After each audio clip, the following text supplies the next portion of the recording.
Hey guys, today's tutorial is going to be a short one. I've been working with the same resin for a couple of years now, and they changed the formula, which would be fine if every resin pour didn't have several micro bubbles in it.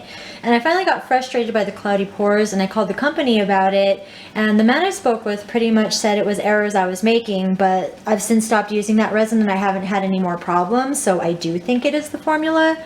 And while the company wasn't helpful about the bubble thing, they did tell me something that I had no clue about, which is the fact that you can get resin out of the bezels by boiling them and then pulling it out. And this was a big deal to me because I was essentially throwing away money with the bad pours because I couldn't sell the pieces. But now that I know about this, I can reuse the bezels. So I'm going to show you how to do that because I think it's just an important thing to know. So what you're going to need is a pot of boiling water, which we got right there. You're going to need your damaged pieces. You're going to need a spoon, and you're going to need something sharp so you can go ahead and pierce the resin and pull it out. And I'm going to use this screwdriver. All right. So what we're going to do is drop the pieces into the boiling water. I usually leave them in for about 5 minutes. You could probably do it a little longer and it won't hurt it. You might be able to do it less. But for now, I'm going to leave it in for 5 minutes. I decided to try it after a couple of minutes instead of waiting 5 to see how that works out. And I'm going to take it out of the water.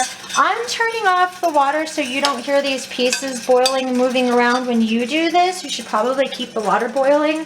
So I'm going to set it on this piece of cloth so I can hold it in place because it's going to be hot because it was boiling, of course. Now, what you're going to do is hold it in place. You're going to take your screwdriver or whatever pointy thing you want to use and pierce it. And just dig into it and just rip that right up. And you have to act quick because when it starts to cool off, it's going to get harder again. And it's going to be harder to get out of there. One thing I've noticed is when you're working with the paper, it'll stick to the back. It's kind of hard to rip off, but really you could just toss it back in the water and it'll come right off on its own. So we'll go ahead and do this one more time.